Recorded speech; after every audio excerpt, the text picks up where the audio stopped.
এই যে একবার সুবহানাল্লাহ বললেন না, লাভ কি? আমরা তো শামুকের মতো, জিনিকের মতো মুখ আটকে রাখবো, খুলবই না। এই যে একবার সুবহানাল্লাহ বললেন, লাভটা হলো কি? কালকেই হাদিস পড়াইতেছিলাম, রাসূল করিম সাল্লাল্লাহু আলাইহি ওয়াসাল্লাম মিরাজে গেছেন। মিরাজে যাওয়ার পরে হযরত ইব্রাহিম আলাইহিস সালাতু ওয়াস সালামের সাথে দেখা। ইব্রাহিম আলাইহিস সালাতু ওয়াস সালামের সাথে সালাম বিনিময় হওয়ার পরে হযরত ইব্রাহিম আলাইহিস সালাতু ওয়াস সালাম বলছেন, মুহাম্মদ, তুমি যখন দুনিয়ায় যাবে তখন তুমি তোমার উম্মতকে আমার পক্ষ থেকে সালাম বলবা।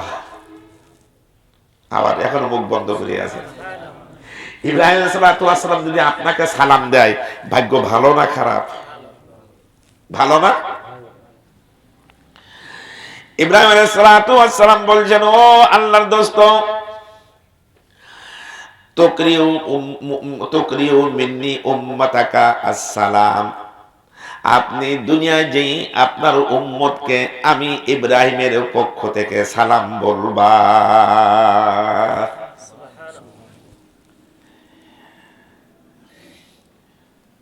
এত বড় সুসংবাদ শুনেও যদি বসে থাকি,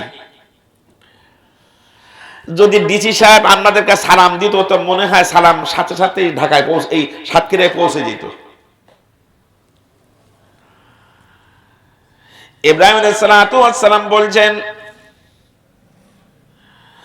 ও আল্লাহর দোস্ত মুহাম্মদ, আপনার উম্মতকে আরেকটু বলবেন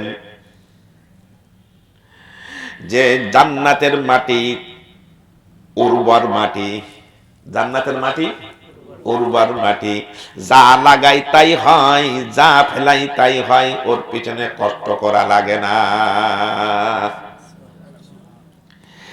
কিছু ফেলাইছে জান্নাতের মাটিতে, সাথে সাথে গাছ হয়ে গেছে।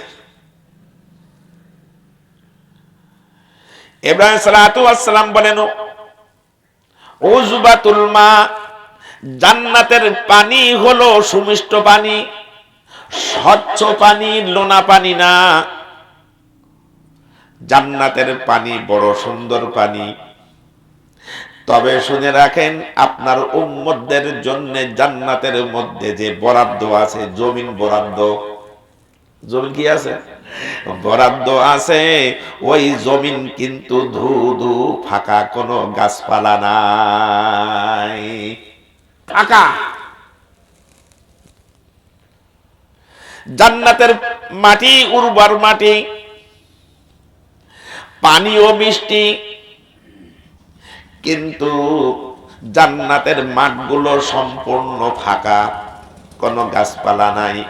আপনি আপনার উম্মতদেরকে বলবেন, ও আল্লাহর দোস্ত, তারা যদি কেউ সুবহানাল্লাহ বলে, এই সুবহানাল্লাহর বীজটা আল্লাহ কুদরতি হাত দিয়ে ধরে ওই উর্বর মাটি, মিষ্টি পানির মাটির মধ্যে বসায়া দেয়।